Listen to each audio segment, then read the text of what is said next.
In this video, we are going to learn the Huff Coughing technique exercise, which is used in the various conditions like cystic fibrosis, COPD, COVID-19 to clear the lungs and cough and the mucus.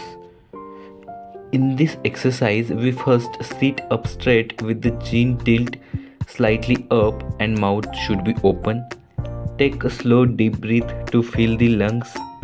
Hold breath for 2 to 3 seconds.